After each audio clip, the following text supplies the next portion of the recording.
All right, the fringe is twisted on the hashtag plaid scarf. It is ready to go into wet finishing. I'm really glad that I opted for twisted fringe because it looks a little tidier, and the yarn's going to last longer in a twisted fringe than if it did just left loose. But I want to close my discussion of this scarf today by talking about something really important that I think every fiber artist in the world has to reckon with, which is what happens when you start to lose at yarn chicken. What is yarn chicken, you might ask? It's when you feel yourself running out of yarn.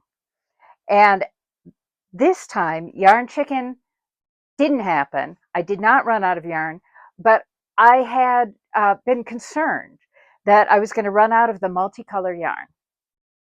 And since it's hand spun, of course, there's no way to make more. The fiber was all spun up. There weren't any other options. So I had planned, and this is part of the reason I made the cream weft rectangles so much taller than in the original pattern. Uh, Thinking, oh, I'm not going to run out of the cream. I've got tons of cream. I'm going to be fine. And in fact, it was the cream I almost ran out of. What happened with the cream was that either I had put two different batches of hand spun yarn in the same bag and didn't look at them carefully when I started this scarf and just assumed, oh, I've got tons of yarn. I'm not going to run out.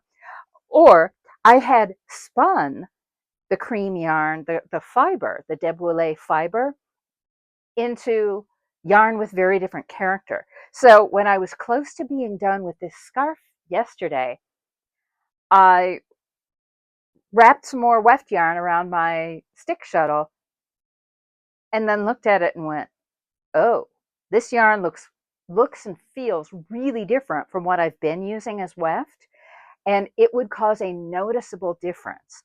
So I almost lost at yarn chicken. So what do you do when you make a discovery like that and it's too late and you don't want to unpick the whole thing?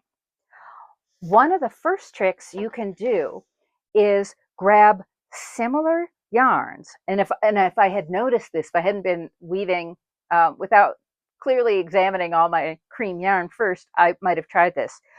You can do what knitters often do when they are working with either hand spun or yarn from different dye lots or whatever, and that's to alternate picks. So I could have wrapped two stick shuttles with cream yarn, the two types of cream yarn, and done a pick, and always one way with one shuttle and then go back the other way with another. Another thing I had planned to do, since, as I said, I was pretty sure I was going to run out of the multicolor, is make some design variations that look like they're planned. So I had planned that if I was really worried about running out of the multicolor, I could start increasing the height of these cream rectangles enough to look planned and gradually make them taller and taller and taller at one end of the scarf. And when I realized I might run out of the cream weft, I thought, well, I could do the opposite because it was becoming obvious that I had plenty of the multicolor. I can do the opposite with the multicolor. I can make the cream rectangle shorter and shorter and shorter.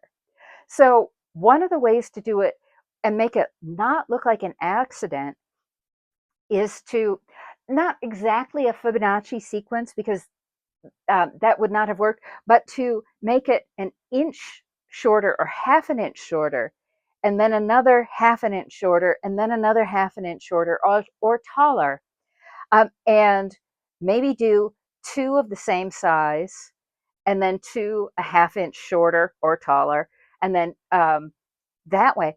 And these sorts of stair step changes look big enough to look intentional. And that's really the key is, yeah, you can, especially if you're me, always explain to people, oh yeah, I didn't mean to do it this way, but I was running out of yarn. Or you can just choose the wider course and say, I didn't plan this, I planned to do this from the beginning. This was a design, not an accident. But there are ways to get around yarn chicken, and intentionally varying certain elements of your design is one of the ways to do it. So now with a fully twisted fringe, and now that I look at this twisted fringe and realize just how much I like it, I think to myself, yeah, this is something I'm going to need to remember for the next time I am spinning a batch of yarn, a batch of fiber with wildly different colors like this was. So this, for instance, is one of my very favorites of my twisted fringe.